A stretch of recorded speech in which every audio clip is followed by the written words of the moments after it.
जय श्रीमन्नारायण। हरिहर ज्योतिर्विज्ञान संस्थान के द्वारा संचालित 30 दिवसीय कुंडली विश्लेषण कक्षा में आप सभी लोगों का बहुत बहुत स्वागत है। जैसा कि अभी हम लोगों ने 20 दिनों की कक्षा का अध्ययन कर लिया है और आज 21वें दिन की अत्यंत महत्वपूर्ण कक्षा है, राजयोगों पर आधारित है।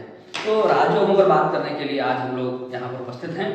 आइए देखते हैं और जानते हैं, समझते हैं, क्योंकि राजयोगों को लेकर के बहुत सारे भ्रम समाज में व्याप्त हैं। राजयोग शब्द के अर्थ को लेकर के, राजयोग जितने बनते हैं उन सबको लेकर के कई तरह की बातें समाज में होती हैं। और जब भी कोई व्यक्ति कुंडली दिखाने के लिए जाता है तो अक्सर वह यह पूछ बैठता है ज्योतिषी से कि हमारी कुंडली में कोई राजयोग है अथवा नहीं। तो राजयोग कैसे बनते हैं, क्या होते हैं, क्या उनका अर्थ है, क्या प्रभाव है, इन सभी बातों पर आज हम लोग चर्चा करने जा रहे हैं। तो चलिए शुरू करते हैं।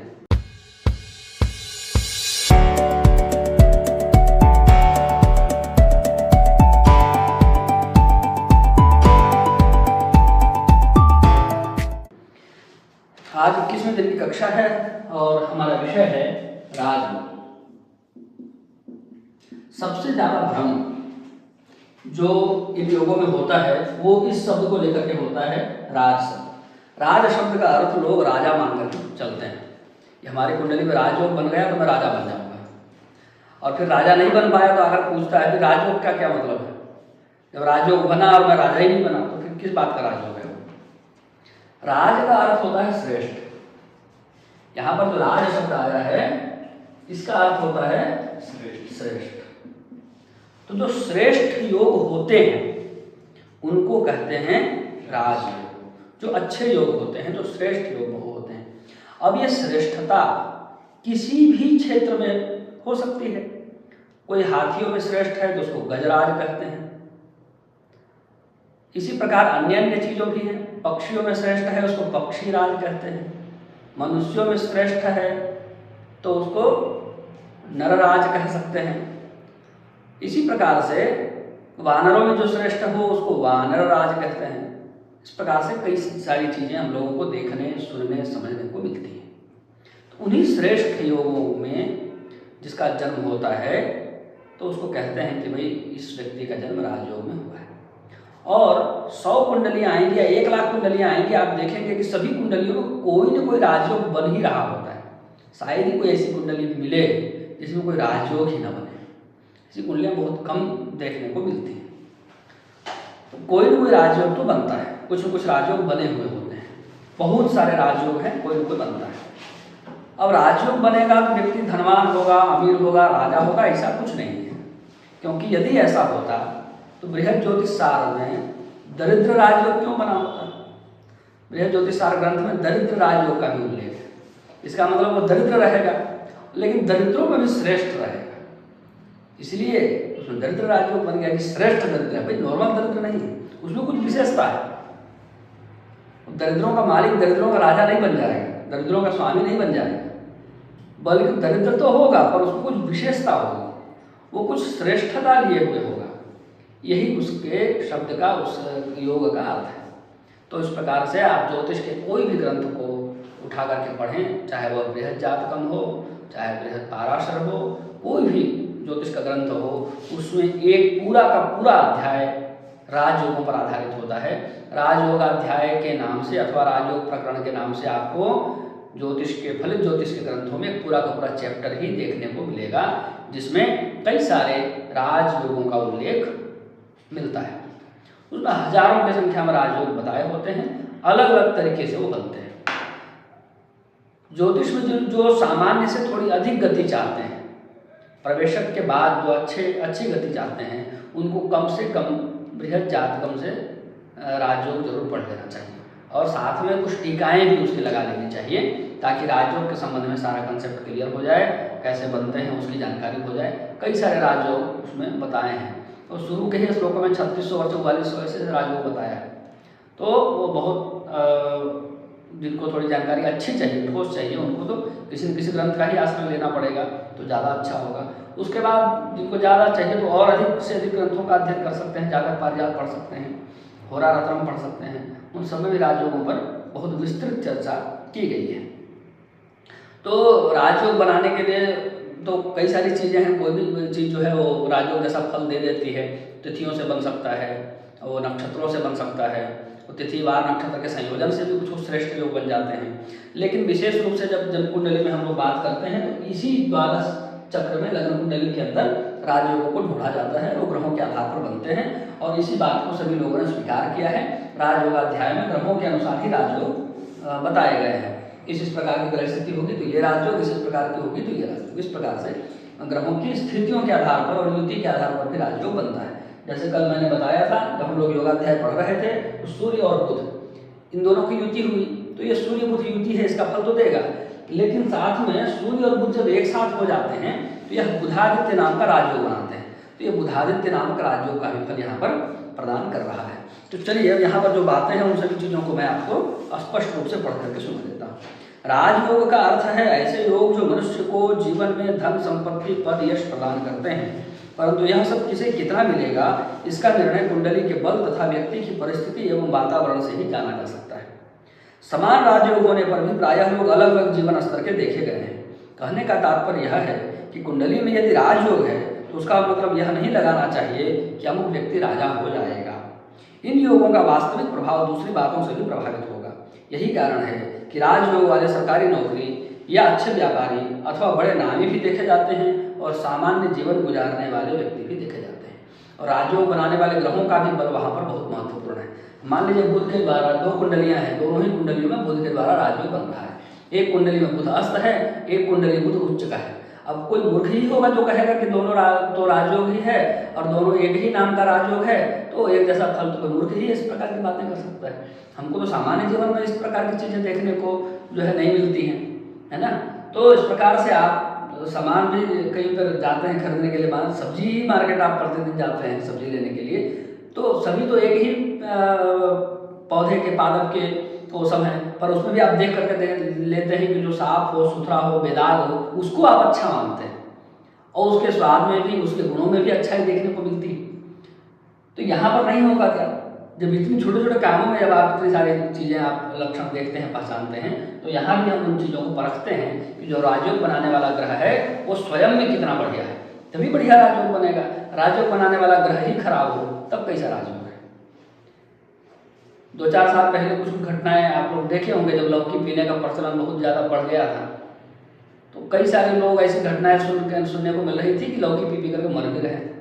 तो करते क्या थे, वो काट के फ्रिज में रख दिया, वो सड़ा वो लौकी है बोल करके सड़ा हुआ लौकी खा लिया तो मरेगा। ये लौकी में बहुत भयंकर जहर होता है। लौकी का रस यदि खाना है, लौकी का रस का सेवन करना है तो कच्चा ही सेवन करना चाहिए, ऐसा आयुर्वेद का सिद्धांत है। अब वो कटा हुआ लौकी 4 दिन तक छोड़ दीजिए फ्रिज में रख करके, उसके बाद उसका सेवन करें तो नुकसान करेगा। अब कहेंगे कि लौकी कैसे नुकसान कर रहा है, लौकी तो फायदा करता है। इसी प्रकार से राजयोगों में भी है, इसी प्रकार से ज्योतिष के सभी योगों में। तो राजयोग का अर्थ है श्रेष्ठ योग और श्रेष्ठता कहीं भी देखने को मिल सकती है। कोई श्रेष्ठ चोर बन सकता है, कोई श्रेष्ठ गरीब बन सकता है, कोई श्रेष्ठ मैकेनिक बन सकता है, कोई श्रेष्ठ बदमाश बन सकता है, बन ही सकता है। आप देखिए अंडरवर्ल्ड में इतने बड़े बड़े डॉन लोग घूम रहे हैं, भाई लोग कितना बड़ा बड़ा नाम है उनका, ये कॉलर ऊंचा करने लग गया तुरंत, भाई बनना है क्या? इधर तो एक ही भाई है। तो उनमें भी कुछ श्रेष्ठता है, कुछ राजयोग है, तभी तो बन रहे हैं। तो राजयोग का शब्द जो शब्द का अर्थ जो लोग ये लगाते हैं कि राजा हो जाएगा, वो नितांत भ्रम में है और खुद ही गलत समझते हैं। जब राजा नहीं बनता है तो उनका मुख चुप हो जाता है, कुछ बोल नहीं पाते हैं। तो यहाँ राज शब्द का अर्थ श्रेष्ठ लिया गया है और जो श्रेष्ठ योग होते हैं वो श्रेष्ठता किसी भी क्षेत्र में हो सकती है। कोई इंजीनियरिंग कर रहा है तो इंजीनियरिंग के क्षेत्र में श्रेष्ठ इंजीनियर बन सकता है, तो कोई डॉक्टरी के क्षेत्र में श्रेष्ठ डॉक्टर बन सकता है। वो राजयोगों के बिना संभव नहीं है। व्यक्ति अपने क्षेत्र में माहिर बनेगा कब? जब कुंडली में राजयोग होंगे। कितना माहिर होगा? जितने ज़्यादा राजयोग होंगे। ऐसा कुछ नहीं है कि एक कुंडली में एक ही राजयोग बन सकता है या 10 बन सकता है, नो लिमिटेशन। कितने भी राजयोग बन सकते हैं, वो उसके भाग्य प्रारब्ध किस्मत पर निर्भर करता है कि वो किस परिस्थिति में किस ग्रह स्थिति में उसका जन्म हुआ है। तो आइए अब हम लोग कुछ राजयोगों पर यहाँ ढूंढते हैं। अब राजयोग तो स्वयं में बहुत बड़ा चैप्टर है, उसको सबको तो यहाँ समेट पाना संभव नहीं। और मैं पहले ही बता दिया हूँ कि ग्रंथ ज्योतिषी नहीं बनाता है, ज्योतिष का विद्यार्थी बनाता है। तो ज्योतिष का विद्यार्थी बनने के लिए जितनी योग्यता होना चाहिए, राजयोग के संबंध में जितनी न्यूनतम जानकारी अपेक्षित है, उसको यहाँ पर दिया गया है। बहुत महत्वपूर्ण जो राजयोग मैंने अपने अनुभव में पाया, ऐसे 20 अच्छे श्रेष्ठ राजयोगों का संकलन करके यहाँ पर डाला है, जो डे टू डे प्रैक्टिस में खूब देखने को कुंडलियों में मिलते हैं। तो केंद्र के स्वामी ग्रह का त्रिकोण के स्वामी ग्रह से संबंध राजयोग कारक होता है। इसको बोलते हैं केंद्र त्रिकोण राजयोग। इसके बारे में पहले भी बताया था। जैसे यहाँ पर देखें हम लोग, तो पहले त्रिकोणों को देख लेते हैं। इस पूरी कुंडली में 2 भाव त्रिकोण होता है, पंचम और नवम। ये 5वां घर है, 1 2 3 4 5। यहाँ कितना नंबर लिखा है उससे मतलब नहीं है, यहाँ से काउंटिंग शुरू होगी। ये बात बार बार रिपीट करता हूँ, कहीं आप लोग भूल न गए। तो ये पंचम भाव है, यहाँ पर 12 लिखा है। 12 मतलब मीन राशि, और मीन राशि का स्वामी बृहस्पति। अब यदि ये बृहस्पति कहीं केंद्र भाव में बैठा होता तो वह बृहस्पति राजयोग कारक हो जाता। तो ये बृहस्पति केंद्र में तो कहीं नहीं बैठा है, इसलिए बृहस्पति ने राजयोग नहीं बनाया। अब दूसरा जो त्रिकोण है उसको देखते हैं। इसका नवम भाव है, इसका स्वामी है चंद्रमा। 4 लिखा है, कर्कस्याधिपति चंद्र, यही है ना जी। तो चंद्रमा जो है कर्क राशि का स्वामी है। 4 मतलब कर्क राशि का बैठा है केंद्र स्थान में। त्रिकोण का स्वामी होकर बैठा है केंद्र स्थान में, तो चंद्रमा यहाँ पर राजयोग कारक हो गया। यहाँ पर हमको समझ में आ गया इस राजयोग का नाम क्या है। इस राजयोग का नाम है केंद्र त्रिकोण राजयोग, कि त्रिकोण का स्वामी केंद्र में बैठा है। इस प्रकार से यह एक राजयोग बना रहा है।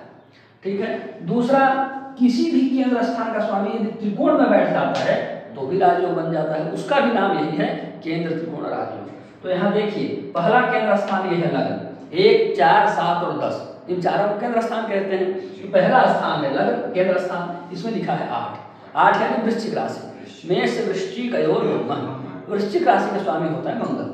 तो त्रिकोण स्थान में तो नहीं बैठा है, ये केंद्र का स्वामी है। त्रिकोण में बैठता तो क्या बना देता, राजयोग बना देता।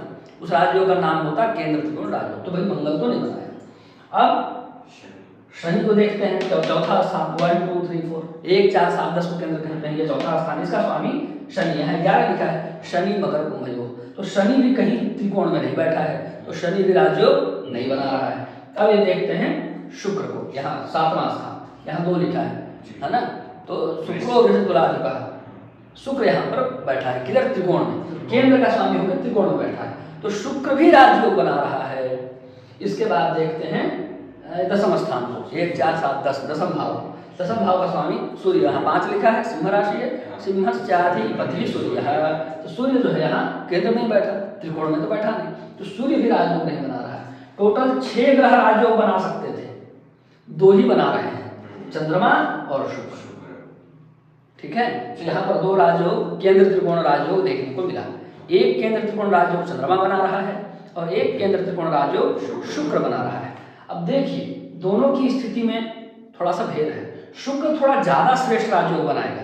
क्यों? क्योंकि उच्च राशि में है। शुक्र को यहाँ पर दिग्बल भी मिल रहा है ना। इधर अदृश्य राशि में रात्रि में शुक्र का बल ज्यादा होता है, इधर चंद्रमा इधर दिन वाले क्षेत्र में दृश्य चक्रार्थ में पड़ गया, इसका बल थोड़ा सा कम हो गया। और इसकी अपेक्षा यहाँ तो मित्र की राशि में है ना, सूर्य की राशि मित्र की राशि में, अपनी उच्च राशि में तो है नहीं, स्वराशि में है नहीं, मित्र की राशि में है। मित्र की राशि में है तो अच्छा राजयोग है चंद्रमा के द्वारा, और शुक्र के द्वारा बहुत अच्छा राजयोग है। तो अच्छा और बहुत अच्छा दोनों में डिफरेंस होता है। तो शुक्र जो बना रहा है वो बहुत अच्छा राजयोग बना रहा है, चंद्रमा जो बना रहा है वो अच्छा राजयोग बना रहा है। और चंद्रमा के राजयोग की श्रेष्ठता को बढ़ा रहा है कौन? गुरु। जो ग्रह राजयोग बनाता है उसके घर में यदि कोई शुभ ग्रह बैठ जाए तो उसकी श्रेष्ठता और बढ़ जाती है। ये खुद तो नहीं, लेकिन गुरु के बल पर अपनी श्रेष्ठता को बढ़ा दिया, तो चंद्रमा की श्रेष्ठता बढ़ गई। और चंद्रमा की श्रेष्ठता कौन बढ़ा रहा है? सूर्य। सूर्य इस भाव इस राशि का स्वामी है, वो पूर्ण दृष्टि से देख रहा है। और चंद्रमा की श्रेष्ठता को कौन बढ़ा दिया? लग्नेश। लग्नेश को जिसका बल मिल जाए वो बलशाली होता है। घर में पिताजी का सपोर्ट जिस भाई बहन को मिले वो भले छोटा हो, अपने आप को बड़ा ही समझता है। ठीक है। तो ये लग्नेश का सपोर्ट इसको मिल गया। तो इस प्रकार से चंद्रमा के राजयोग भी बहुत अच्छे की ओर बढ़ रहा है, अपने दम पर नहीं, गुरु और मंगल के दम पर। तो जब मंगल की अंतर्दशा आ जाए, गुरु की अंतर्दशा आ जाए चंद्रमा में, तब भी ये अपना कुछ विशेष फल प्रदान करेगा। ठीक है। तो इस प्रकार से हम लोगों को कुंडली में राजयोग ढूंढना चाहिए। केंद्र त्रिकोण राजयोग के संबंध में बताया। नवमेश दशम में हो, दशमेश नवम में हो तो यह भी राजयोग कारक होता है। अलग से क्यों बताए? क्योंकि ये थोड़ा ज़्यादा विशेष है। केंद्र त्रिकोण राजयोग जो बनेंगे, इतने सारे 6 ग्रह बना सकते हैं, उनमें श्रेष्ठ स्तर का कौन होता है? तो उनमें श्रेष्ठ स्तर के 2 राजयोग होते हैं। एक तो लग्नेश यदि नवम में बैठ जाता है तो, और दूसरा यदि दशमेश नवम में अथवा नवमेश दशम में बैठ जाता है तो। मतलब ये जो 3 घर हुए 9, 10 और 1, इन तीनों के द्वारा यदि कोई राजयोग बनता है तो वो केंद्र त्रिकोण राजयोगों में भी श्रेष्ठ राजयोग होता है। तो नवमेश व दशमेश नवम भाव में एकत्र हो तो ही राजयोग बन जाएगा। दशमेश यहाँ बैठ गया, नवमेश भी यही बैठा है, तो दशमेश का बल तो और ज़्यादा बढ़ जाएगा। इसके बाद नवम में नवमेश, दशम में दशमेश, अथवा दोनों में एक ग्रह अपने स्थान में हो तो भी राजयोग कारक हो जाता है। नवमेश नवम भाव में हो तो भी राजयोग बन जाता है, दशमेश दशम भाव में हो तो भी राजयोग बन जाता है। लेकिन ये केंद्र त्रिकोण राजयोग नहीं है, ये बस एक राजयोग है। नवम भाव वाला राजयोग अथवा दशम भाव, उसको भाव के नाम से जान सकते हैं, ठीक है, उसको भाव के नाम से जान सकते हैं या भावेश के नाम से जान सकते हैं। फिर लग्नेश व दशमेश का किसी शुभ स्थान में एकत्र होने पर राजयोग बनता है, ये भी बहुत श्रेष्ठ राजयोग होता है। लग्नेश और दशमेश दोनों एक जगह पर बैठ जाएं तो बहुत अच्छा राजयोग बनता है। ऐसा व्यक्ति अपने कार्य क्षेत्र में बहुत नाम कमाता है, अपने उसके अंदर बहुत स्किल होता है, वो अपने कार्य क्षेत्र में बहुत प्रसिद्ध और कुशल होता है, माहिर आदमी होता है, एक्सपर्ट होता है। अपने जिस चीज़ को पढ़ता है उसके एक्सपर्ट के रूप में जाना जाता है। अगर ये दोनों एक साथ आ जाएं, लग्नेश और दशमेश एक जगह पर कहीं पर, अब कहीं पर भी यदि केंद्र या त्रिकोण में आएंगे तो थोड़ा ज़्यादा आनंद देंगे, 6, 8, 12 में जाएंगे तो आनंद थोड़ा कम हो जाएगा, कम क्या बहुत कम हो जाएगा। दशमेश व लग्नेश का स्थान संबंध हो तो राजयोग कारक है। स्थान संबंध मतलब तुम मेरी राशि में, मैं तुम्हारी राशि में, ठीक है, ऐसा वाला स्थान संबंध होना चाहिए, ऐसा वाला नहीं होना चाहिए। वो कुछ समय पहले कहीं एक चुटकुला देखा था, वो पति गया पत्नी को लेने के लिए मायके, तो पता चला कि उसकी पत्नी उसके साथ कहीं घूमने गई होगी। वैसा वाला नहीं, हम तुम्हारे घर में तो हमारे घर में, ऐसा वाली बात यहाँ पर की गई है। बीच बीच में लड़के लोग सोने लगते हैं ना, तो जगाने के लिए कुछ बीच में डोज देना पड़ता है। कहाँ पर चल रहे थे हम लोग, तो कैसे होगा वो? अब यहाँ पर तो कहीं बन रहा है क्या? यहाँ पर तो नहीं बन रहा है। बन सकता है जैसे चंद्रमा बैठा है सूर्य की राशि में, सूर्य यदि बैठ जाता है यहाँ चंद्रमा की राशि में, तो सूर्य हो गया चंद्रमा की राशि में, चंद्रमा हो गया सूर्य की राशि में। इसको कहते हैं स्थान संबंध। प्रथम स्थान संबंध, पहला संबंध वही है। तो यदि स्थान संबंध बन जाए किन दोनों के बीच, लग्नेश और दशमेश के बीच, तो यह बहुत श्रेष्ठ राजयोग कारक होता है। 2 या 3 ग्रह उच्च राशि में हों, अपनी राशि में हों, मित्र की राशि में हों या अच्छे नवमांश में हों तो भी वो राजयोग कारक हो जाते हैं। इसमें देखिए कोई उच्च का है क्या? सूर्य नहीं है, चंद्रमा नहीं है, मंगल नहीं है, बुध नहीं है, गुरु उच्च का है ना। कर्क राशि में गुरु उच्च का होता है, मेष राशि में सूर्य उच्च का होता है, गुरु के बाद शुक्र मीन राशि में उच्च का होता है, शुक्र भी उच्च का है। फिर शनि उच्च का तो नहीं है पर अपनी राशि में है, स्वराशि में है ना। चंद्रमा उच्च का तो नहीं है पर मित्र की राशि में है। तो इस प्रकार से देखिए तो सूर्य तो खैर चलिए विकृत हो गया, बुध भी मित्र की राशि में है ना। तो कितने सारे हो गए? 1, 2 ग्रह तो मित्र की राशि में हो गए, 3 ग्रह मित्र की राशि में हो गए और 2 ग्रह उच्च का हो गया। ये एक प्रकार का राजयोग बना रहा है, ठीक है। इस राजयोग का फल क्या होगा? इस व्यक्ति के का कार्य करने के लिए हमेशा इसके मित्र, इसके सगे संबंधी, इष्ट मित्र लोग तैयार रहेंगे। कुछ भी ऐसे परेशानी हो, कोई कार्य हो तो वो लोग मिलजुल करके संपन्न कराएंगे, ठीक है। मतलब अकेला नहीं पढ़ने दिया जाएगा। ये नहीं बने इस तरह का राजयोग तो व्यक्ति अकेला पड़ जाता है, कोई भी नहीं होता। ऐसे कई सारी हम लोगों ने घटनाएं पढ़ी हैं, नहीं पढ़ी हैं तो पढ़ लीजिएगा, मैंने तो पढ़ा है। कुछ ऐसी घटना पढ़ी थी, किसी सेलिब्रिटी के संबंध में ही था। उसका शरीर जो है उसके कमरे पर कई महीनों तक सड़ता रहा, कई महीनों तक, लगभग 2-3 महीने तक, लगभग 2 महीने शायद, जहाँ तक मुझे याद है। अब मैं हो सकता है कि दिन आगे पीछे भी हो, पर कई दिनों तक सड़ता रहा। खोला गया तो पूरा वो फफूंद लग गया था, पूरा घर में वो पानी वो हो गया तो शरीर तो होने लगता है ना। वो सब जो है ऐसे, और सेलिब्रिटी संपदा की कोई कमी नहीं, तो कोई श्रेष्ठ राजयोग होगा तभी ना। तो श्रेष्ठ राजयोग तो होंगे, पर ग्रह जो है मित्रों के घर में नहीं होंगे। मित्रों के घर में होता तो मित्रों से सपोर्ट हो जाता।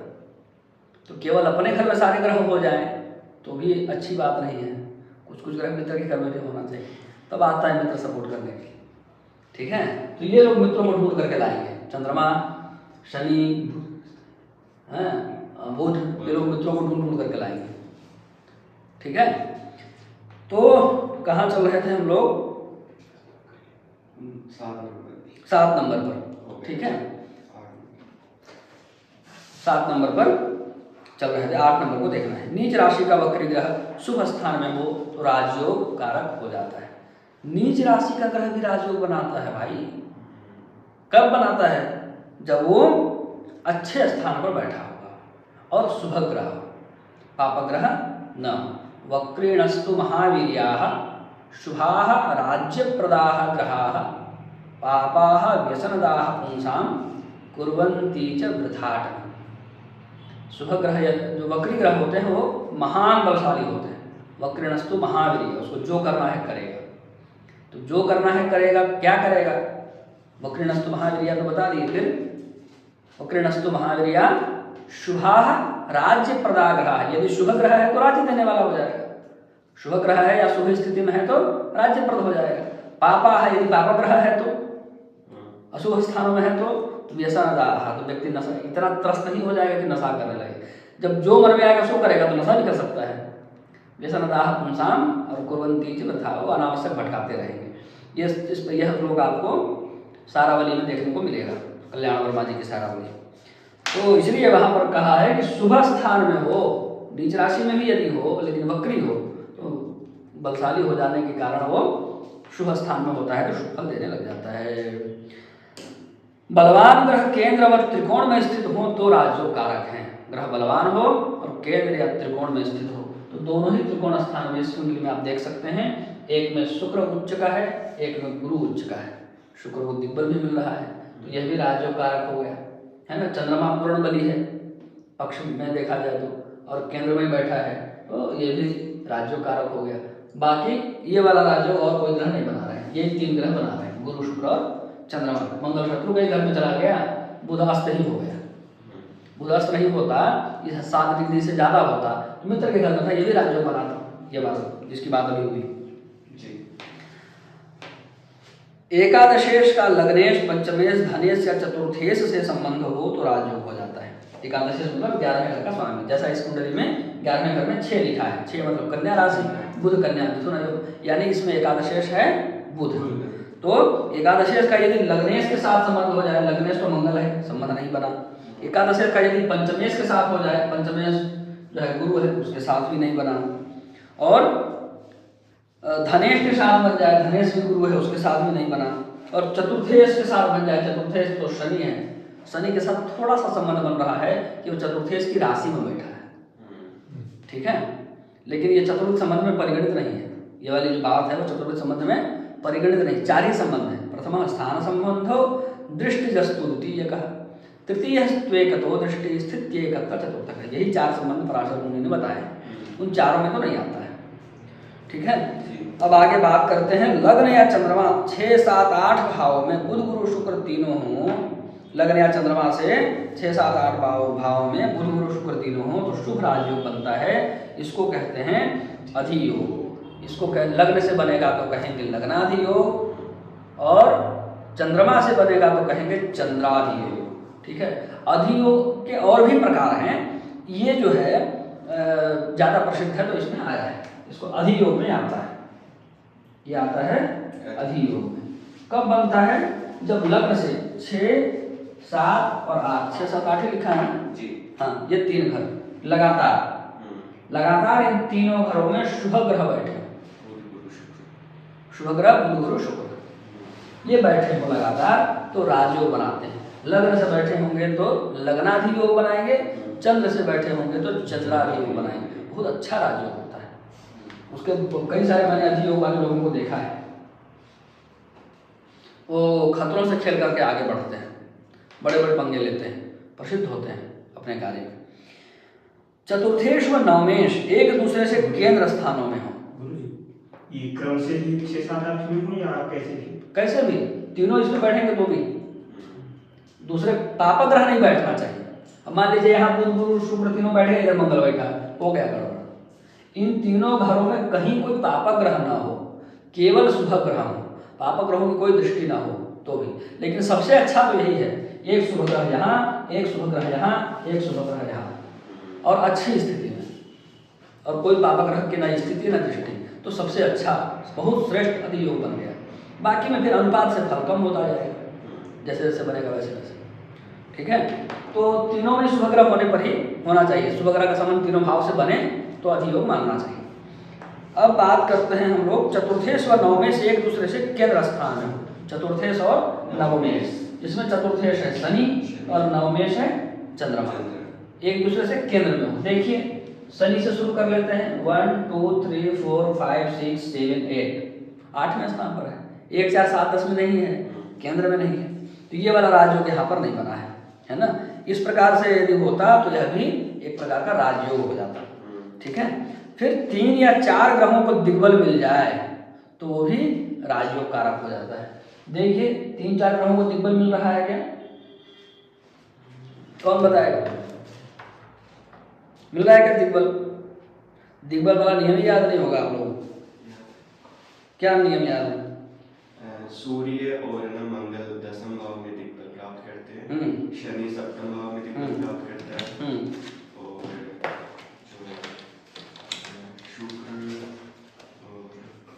बुध और गुरु को लग्न में दिग्बल मिलता है, तो बुध गुरु का दिग्बल तो नहीं है। सूर्य और मंगल को 10वें में दिग्बल मिलता है, ये दोनों को भी दिग्बल नहीं है। शनि को सप्तम में मिलता है, शनि सप्तम में है ही नहीं। शुक्र और चंद्रमा ये दोनों चतुर्थ भाव में दिग्बली होते हैं, शुक्र को मामूली से दिग्बल है, चतुर्थ के से नजदीक है, चंद्रमा को तो है ही नहीं। ठीक है, तो इस प्रकार से ये वाला राजयोग तो यहाँ पर नहीं बना। दिग्बल यदि हो तो बहुत काम देता है। दिग्बल जो है ना व्यक्ति के काम को समाज के सामने लेकर के आता है। अब ग्रह यदि ज्यादा ग्रह यदि दिग्बल होंगे, इतना ही काम करेगा, इतने लोग जानेंगे। अब कोई ग्रह दिग्बल ही नहीं है, इतना काम करेगा, इतने लोग जानेंगे, शायद कोई जानेंगे नहीं। ये सब समस्याएं देखने को मिलती है। दिग्बल वाले ग्रहों का काम है जो भी करे उसको लाइट में ले आओ, जो भी करे उसको जनता तक पहुंचा दो, मैसेंजर का काम करता है दिग्बल यदि ज्यादा ग्रहों के पास होता है। तो चंद्रमा केंद्र में हो और बृहस्पति की उस पर दृष्टि हो, चंद्रमा केंद्र पर तो है तो बृहस्पति कैसे देखे उसको, बृहस्पति की दृष्टि नहीं है, तो ये वाला राजयोग भी यहाँ पर नहीं बन रहा है। द्वितीय, नवम और एकादश के स्वामियों में से कोई एक केंद्र चंद्र से केंद्र में हो और बृहस्पति द्वितीय, पंचम या एकादश का स्वामी हो तो राजयोग कारक हो जाता है। क्या नियम है? द्वितीय, नवम और एकादश के स्वामियों में से कोई एक। तो पहले देख लेते हैं, द्वितीय का स्वामी है गुरु, नवम का स्वामी है चंद्रमा और एकादश का स्वामी है बुध। तो बुध, चंद्रमा, बुध और गुरु इन तीनों में से कोई, चंद्रमा, बुध और गुरु इन तीनों में से कोई एक चंद्रमा से केंद्र में हो। तो चंद्रमा से क्या केंद्र में होगा? चंद्रमा को निकाल दीजिए, बुध और गुरु को देख लेते हैं। तो बुध चंद्रमा से केंद्र में है, गुरु तो नहीं। एक ग्रह बुध जो है चंद्रमा से केंद्र में होगा। लेकिन इतने में ही पूरा नियम नहीं हो रहा है, आगे भी एक नियम है। क्या? बृहस्पति द्वितीय, पंचम या एकादश का स्वामी हो तब बृहस्पति द्वितीय का स्वामी है। तो ये वाला राजयोग यहाँ पर बन गया। ठीक है, चंद्रमा से केंद्र में बुध हो गया और बृहस्पति द्वितीय है। तो इस प्रकार से यह जो राजयोग है 15 नंबर वाला वो इस कुंडली में घटित हो रहा है। नवमेश लग्न में हो तो राजयोग बना देता है, नवमेश लग्न में नहीं है, नवमेश चंद्रमा, ये चंद्रमा तो दशम में है, लग्न में होता तो अलग लेवल का राजयोग बनाता। केंद्र त्रिकोण तो बनाएगा, उसमें भी केंद्र त्रिकोण बनाता, पर उसकी श्रेष्ठता और अधिक होती। बताया है इन तीनों घर जो है एक लाइन वाले, एक सीधे वाले, एक तीनों, इन तीनों का यदि संबंध बनता है तो राजयोग की श्रेष्ठता बहुत अच्छी हो जाती है। इसके बाद 10वें से चतुर्थ भाव में हो तो राजयोग कारक होता है, ऐसा व्यक्ति बहुत समृद्ध हो जाता है। 10वें यदि द्वितीय भाव में हो तो भी राजयोग कारक होता है, और ये तो नौकरी देने वाला राजयोग है। आकर के लोग पूछते हैं हमको सरकारी नौकरी लगेगी कि नहीं, द्वितीय को देखिए, 10वें को देखिए, 10वें दूसरे घर में है तो निश्चित लगेगी। वो भले बोले मेरा उम्र निकल रहा है, ये हो रहा है, उसको बकवास करने दीजिए, उसको बोलेगी निकलेगी, मिलेगी रात, तुमको चिंता मत करो, वैकेंसी आएगी, जैसे भी होगा तुमको मिलेगा, चिंता की बात नहीं। लेकिन ये बात बोलने से पहले जरा भाव चलित कुंडली देख लीजिएगा, पता चले कि भाव चलित में उठ के इधर आ गया हो, उठ के उधर चला गया हो, तो फिर वो टाटा खत्म बाय बाय वाला हिसाब हो जाएगा। ऐसा नहीं, द्वितीय भाव में ही बैठा है भाव चलित कुंडली में भी दशमेश, तो वो सरकारी नौकरी दिलाता है, बहुत अच्छा राजयोग है ये, राजयोग सरकारी नौकरी दिलाने वाला है। मध्याह्न या मध्यरात्रि का जन्म होता है तो ही राजयोग होता है। इसके संबंध में मैंने एक लेख भी लिख करके सोशल मीडिया पर डाला है, आप लोग ढूंढ सकते हैं, मध्याह्न एवं मध्यरात्रि में जन्म एक राजयोग, ऐसे करके लेख मिल जाएगा। भगवान श्री रामचंद्र जी का जन्म है मध्याह्न काल में, और भगवान श्री कृष्णचंद्र जी का जन्म है मध्यरात्रि में। तो आए राजयोग बना करके, वो एक अलग लेवल का राजयोग है, राजयोग है, ठीक मध्याह्न में जन्म हो या ठीक मध्यरात्रि में जन्म हो, उससे जितना आगे पीछे होगा राजयोग का जो सामर्थ्य है उतना कम होता जाएगा। ठीक है, तो वो देखना कैसे है, आपकी घड़ी से 12 बजे नहीं देखना है, वो लोकल टाइम से देखना है, इसको भी ध्यान दिमाग में रखना है।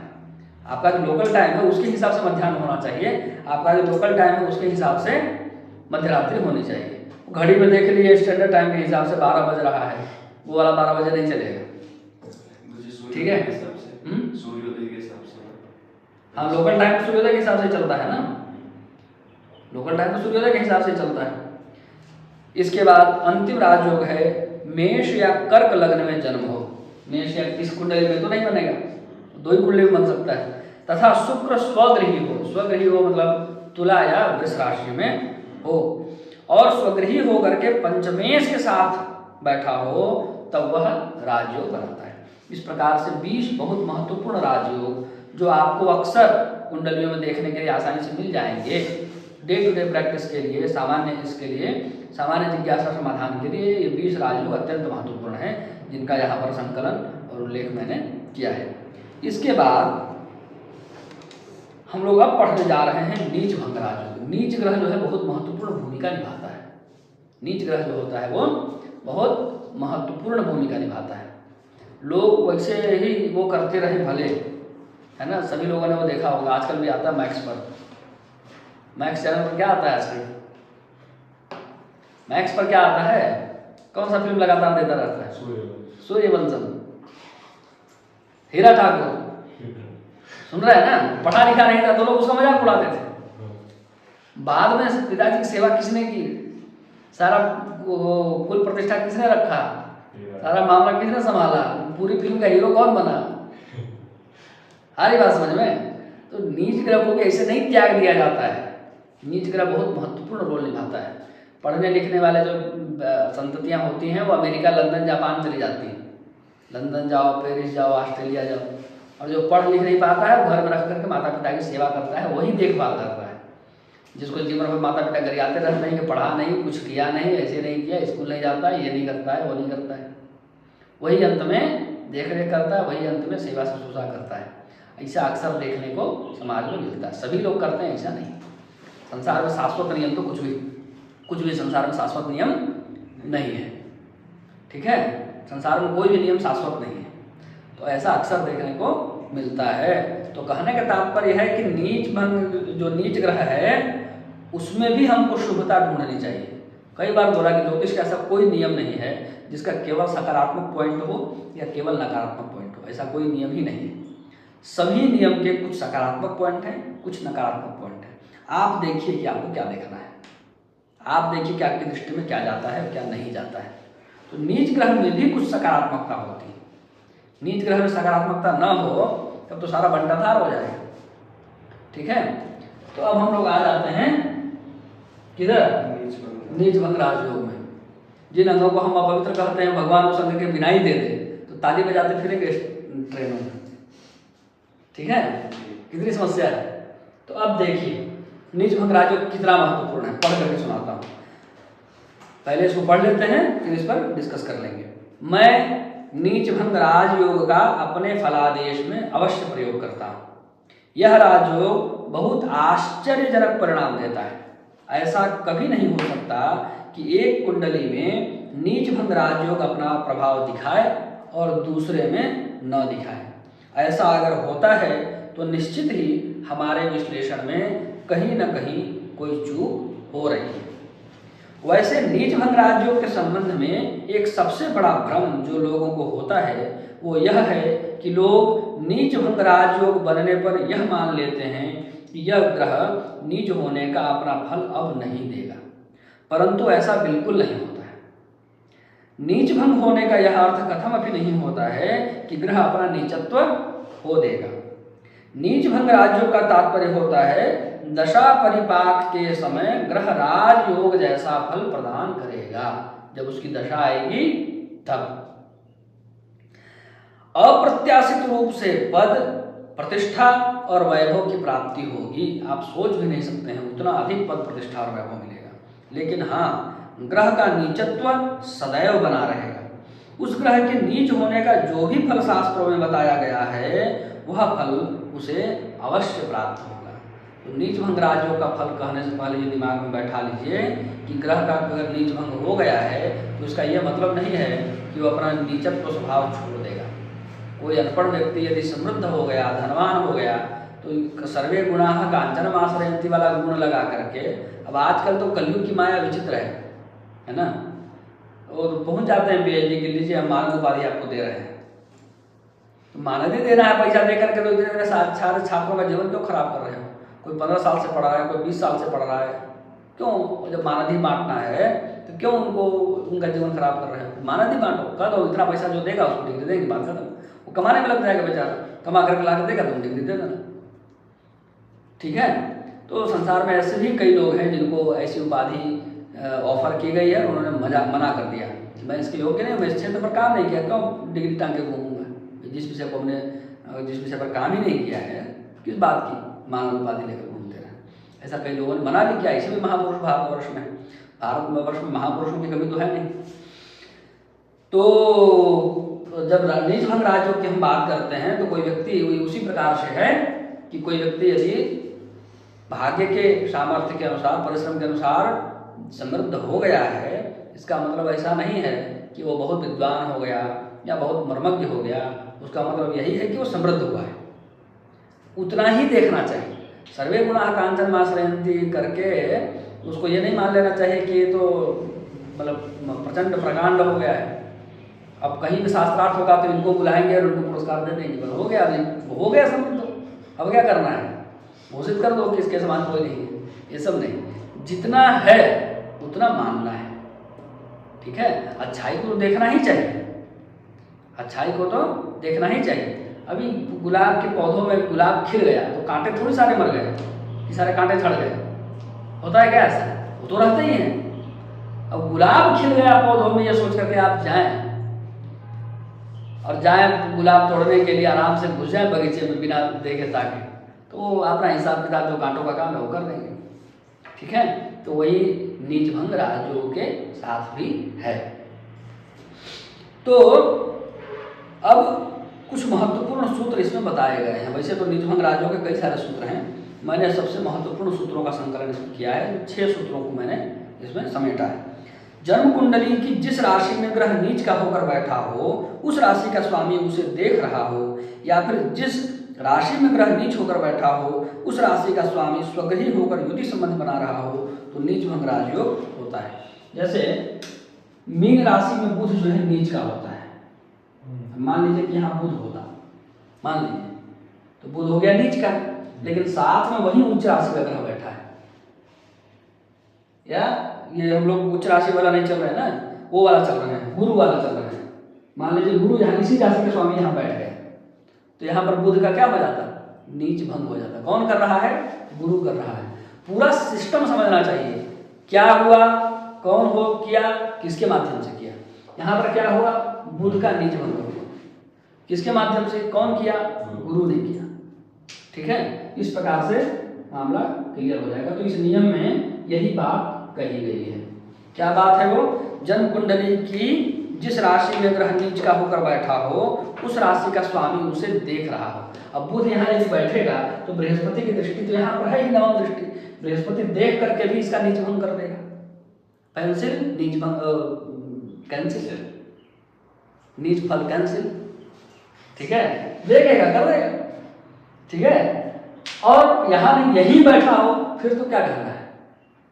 फिर तो करना ही है उसको। दूसरा नियम, अगर कोई ग्रह नवांश कुंडली में अपनी उच्च राशि में बैठा हो तो ऐसी स्थिति में उसका नीच भंग होकर वह राजयोग कारक हो जाता है। यहाँ तो नीच का बैठा है लग्न कुंडली में, लेकिन नवांश कुंडली में यदि उच्च हो जाए तो ही नीच भंग हो जाता है।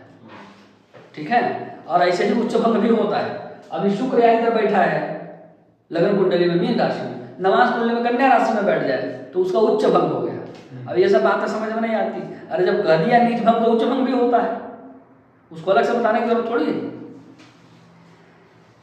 अब चल रहे हैं हम लोग, जिस राशि में ग्रह नीच होकर बैठा हो उस राशि का स्वामी अपने उच्च राशि में बैठा हो तो भी नीच भंग राजयोग हो जाता है। ठीक है, अब बुध का उदाहरण, किसी का भी उदाहरण ले लीजिए। शुक्र मान लीजिए बैठा हो कन्या राशि में, कन्या राशि शुक्र की नीच राशि है। शुक्र यहाँ बैठा हो तो बुध को यहाँ बैठाएंगे तो उच्च का वो साथ नहीं हो गया, वही नियम घटित हो जाएगा। और किसी को बैठा लेते हैं, सूर्य तुला राशि में होता है नीच का, सूर्य को ले जाकर इधर बैठा देते हैं, सूर्य हो गया नीच का। लेकिन सूर्य नीच का हुआ है तुला राशि में, तुला राशि का स्वामी होता है शुक्र, वो तो उच्च का है। जिस राशि में ग्रह बैठा हो, नीच हो गया हो, उस राशि का स्वामी यदि उच्च हो जाए, देखे चाहे न देखे, युति संबंध करे चाहे न करे, कोई संबंध बनाए चाहे न बनाए, वो स्वयं खाली उच्च में है ना, बस नीच भंग हो गया। अपनी नीच राशि में बैठा ग्रह अगर अपने से 7वें भाव में बैठे नीच ग्रह को देख रहा हो तो दोनों ग्रहों का नीच भंग हो जाता है। यह महान योग कारक स्थिति है। ठीक है, यहाँ बुध बैठे और यहाँ शुक्र बैठे, यहाँ बुध बैठे और यहाँ शुक्र बैठे। हालांकि ये पोजीशन संभव नहीं है, बुध शुक्र से इतना दूर नहीं जा सकता है। ठीक है, समझने के लिए सिर्फ बता रहा। तो क्या होगी, दोनों के एक दूसरे पर सप्तम दृष्टि पड़ेगी। ठीक है, सप्तम दृष्टि पड़ेगी तो शुक्र बुध का नीचा तो भंग कर देगा, बुध शुक्र का भंग कर देगा। ये उदाहरण सिर्फ समझने के लिए दिया। ऐसे दूसरे उदाहरण भी लिए जा सकते हैं, ऐसे दूसरे उदाहरणों का भी चिंतन किया जा सकता है। गुरु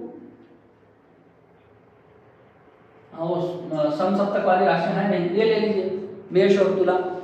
मेष राशि में सूर्य जो है उच्च का होता है और मेष राशि में शनि नीच का होता है। तो मेष राशि में शनि बैठा हो और तुला राशि में सूर्य बैठा हो तो मेष राशि में शनि नीच का हो गया और तुला राशि में सूर्य नीच का हो गया। लेकिन दोनों एक दूसरे को देख रहे होंगे, क्योंकि 1 2 3 4 5 6 7 दोनों की सप्तम दृष्टि होती है, तो दोनों ही एक दूसरे का नीच भंग कर देंगे। ठीक है, तुम हमारा सहला दो, हम तुम्हारा सहला देते हैं।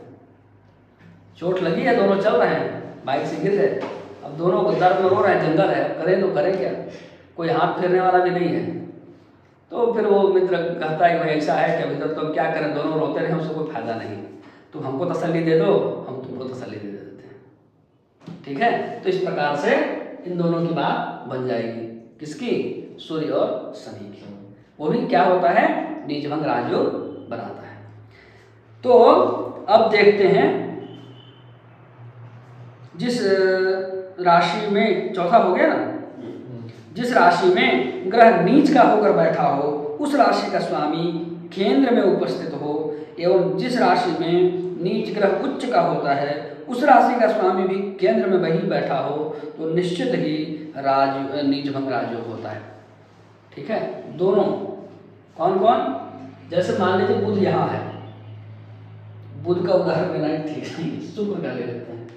शुक्र यहाँ है, शुक्र यहाँ, शुक्र को ही लेना था, कन्या राशि में शुक्र ही नीच का होता है। मान लीजिए शुक्र यहाँ है, नीच का हो गया, तो बुध भी केंद्र में हो, बुध केंद्र में है ना, और जिस राशि में शुक्र उच्च का होता है यानी मीन राशि, उसका स्वामी यानी गुरु वो भी केंद्र में हो तो पूरी तरीके से नीच भंग होता है, निश्चित रूप से होता है।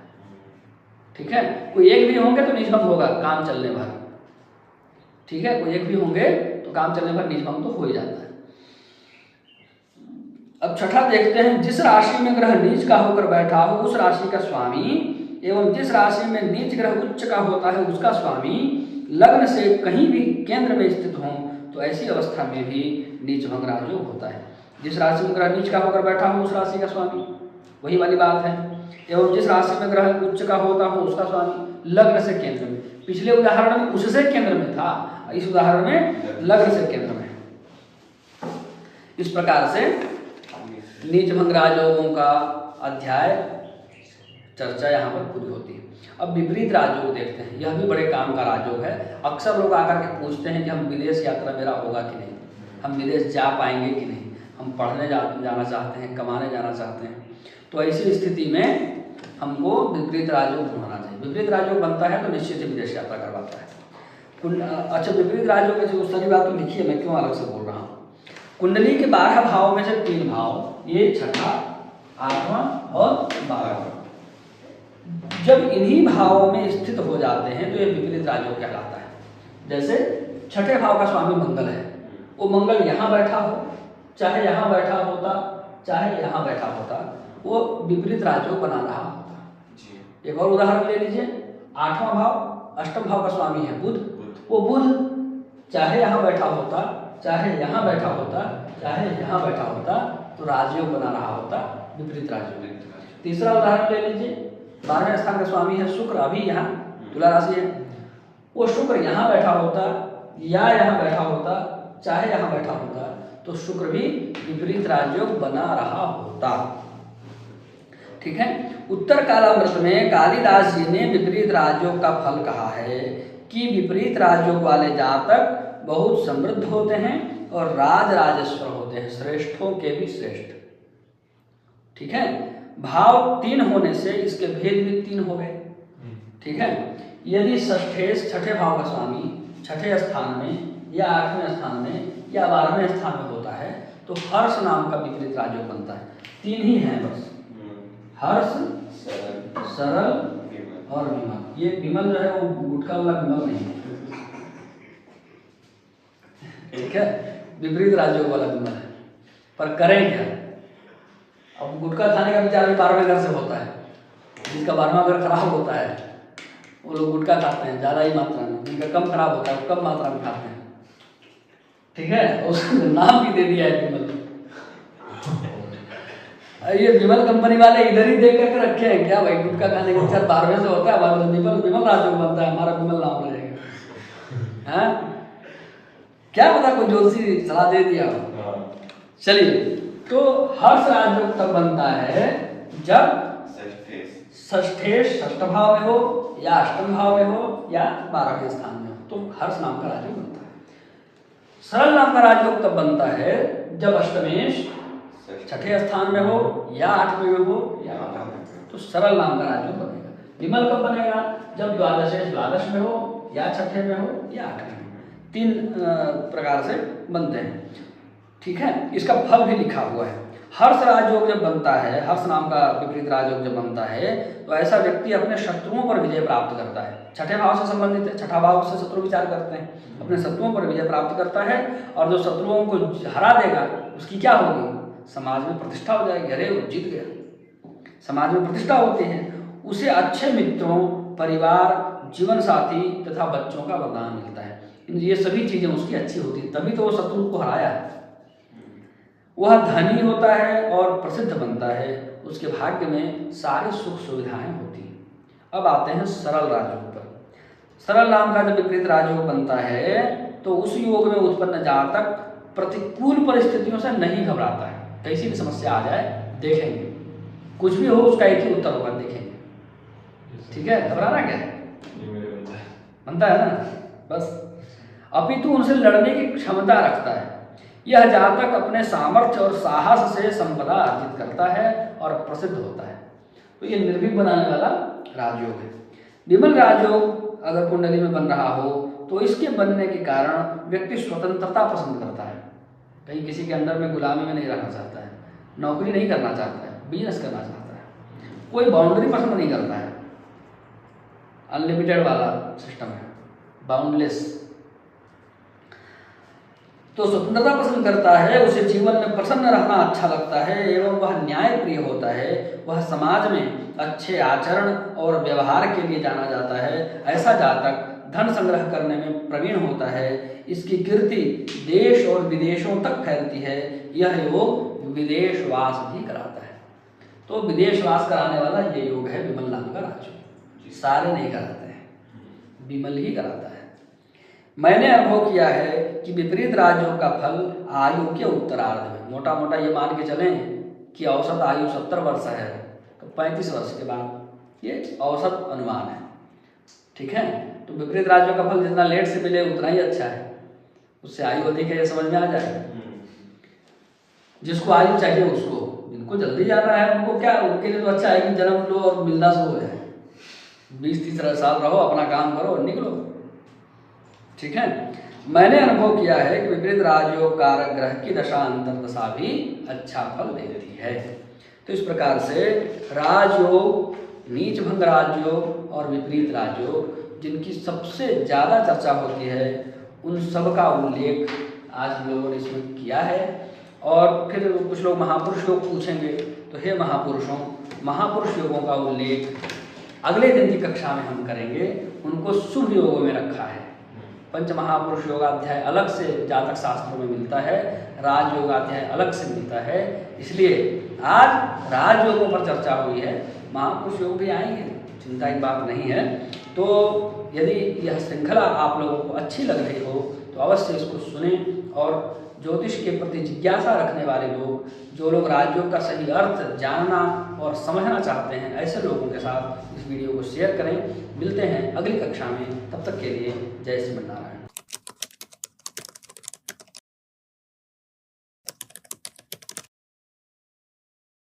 श्रीमते रामचंद्राय नमः।